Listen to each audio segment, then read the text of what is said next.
오늘은 신약성경 마태복음 13장 24절에서 43절까지 말씀이 되겠습니다.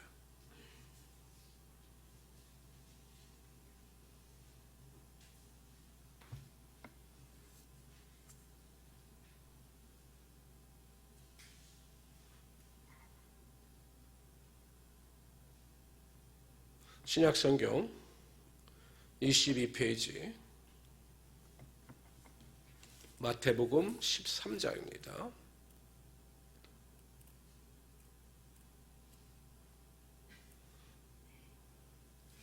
우리 24절부터 43절인데 우리 먼저 24절부터 30절까지 우리 한 절씩 교독합니다. 제가 먼저 24절 읽겠습니다. 예수께서 그들 앞에 또 비유를 들어 이르시되 천국은 좋은 씨를 제밭에 뿌린 사람과 같으니 사람들이 잘 때에 그 원수가 와서 곡식 가운데 가라지를 덧뿌리고 갔더니 싹이 나고 결실할 때에 가라지도 보이거늘 집 주인의 종들이 와서 말하여되 주여 밭에 좋은 씨를 뿌리지 아니하였나이까 그런데 가라지가 어디서 생겼나이까 주인이 이르되 원수가 이렇게 하였구나 종들이 말하되 우리가 가서 이것을 뽑기를 원하시나이까 주인이 이르되 가만두라 가라지를 뽑다가 곡식까지 30절 다 같이 읽읍시다. 시작. 둘 다 함께 자라게 두라. 추수 때 내가 추수꾼들에게 말하기를 가라지는 먼저 거두어 불사르게 단으로 묶고 곡식은 와 내 곡간에 넣으라 하리라. 우리 그리고 36절부터 43절까지 있습니다. 제가 36절 있습니다. 이게 예수께서 무리를 떠나서 집에 들어가시니 제자들이 나와 이르되 밭의 가라지의 비유를 우리에게 설명하여 주소서. 대답하여 이르시되 좋은 씨를 뿌리는 이는 인자요 밭은 세상이요 좋은 씨는 천국의 아들들이요 가라지는 악한 자의 아들들이요 가라지를 뿌린 원수는 마귀요 추수 때는 세상 끝이요 추수꾼은 천사들이니 그런즉 가라지를 거두어 불에 사르는 것 같이 세상 끝에도 그러하리라.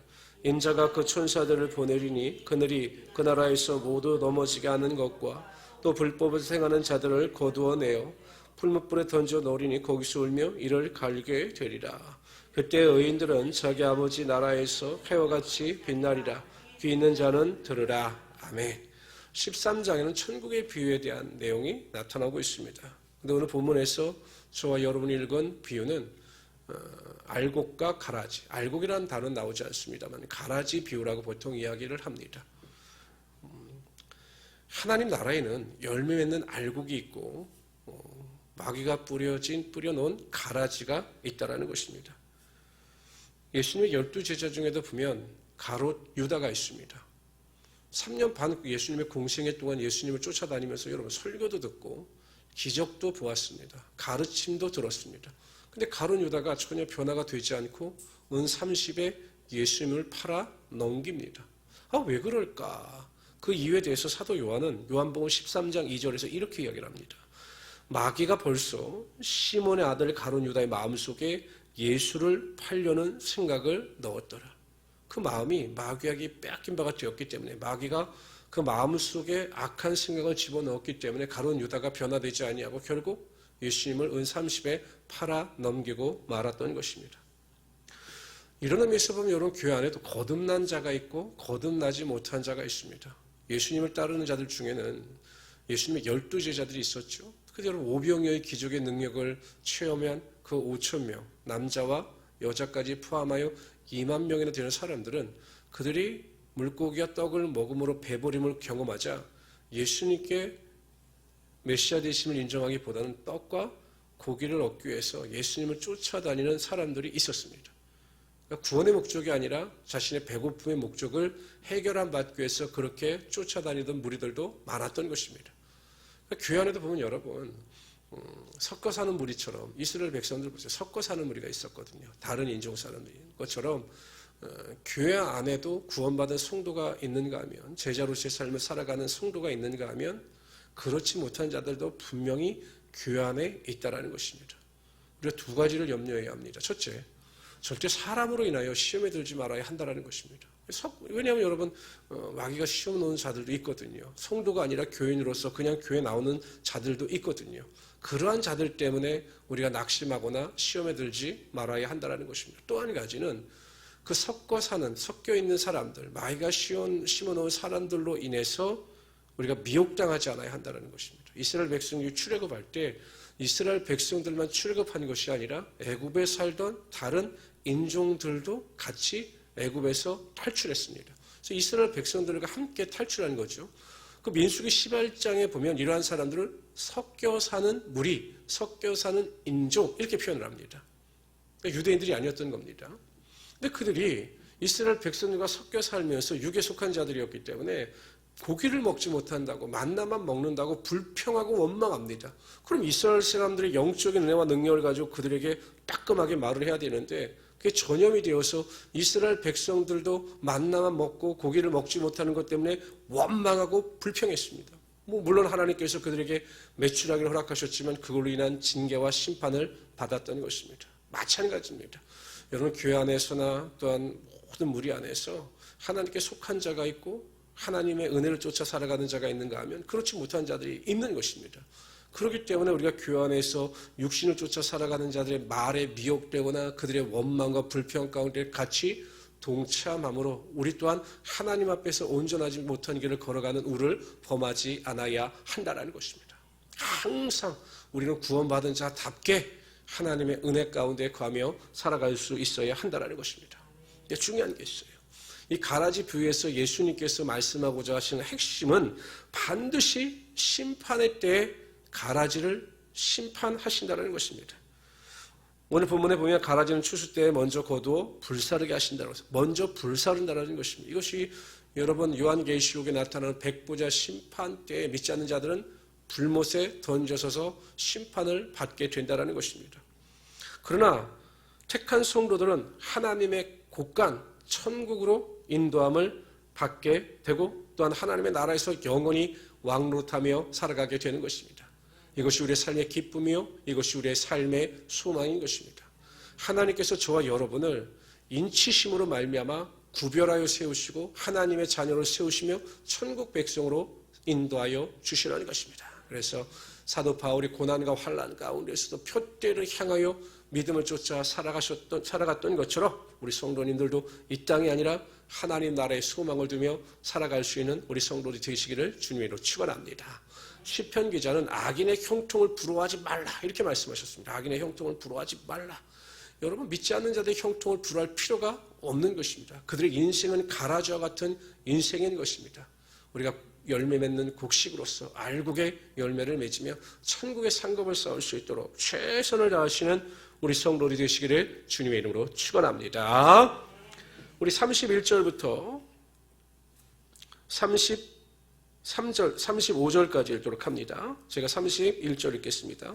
또 비유를 들어 이르시되 천국은 마치 사람이 자기 밭에 갖다 심은 겨자씨 하나를 같으니 이는 모든 씨보다 작은 것이로되 자란 후에는 풀보다 커서 나무가 되매 곡식의 새들이 와서 그 가지에 깃들이니라. 33절 다 같이 읽읍시다. 시작. 또 비유로 말씀하시되 천국은 마치 여자가 가루 서말 속에 갖다 넣어 전부 부풀게 한 누럭과 같으니라. 예수께서 이 모든 것을 우리에게 비유로 말씀하시고 비유가 아니면 아무것도 말씀하지 아니하셨으니 이는 선지자를 통하여 말씀하신 바 내가 입을 열어 비유로 말하고 창세로부터 감추인 것을 드러내라 함을 이루려 함이심이라. 예수님께서 비유로 말씀하시는 것은 시편 78편 이게 아삽의 시입니다. 아삽의 예언을 이루시기 위하여 이 비유로 말씀하셨다는 것입니다. 근데 겨자씨와 누룩의 비유의 핵심은 확장성입니다. 겨자씨도 보신 분들은 보셨겠지만 거의 하나의 조그만 먼지 정도 크기에 불과합니다. 근데 그는 심으면 크게 자랄 때에는 팔레스틴 지역에 3m 정도의 나무로 자랄 정도로 엄청 성장해 나가고 합니다. 누룩도 마찬가지죠.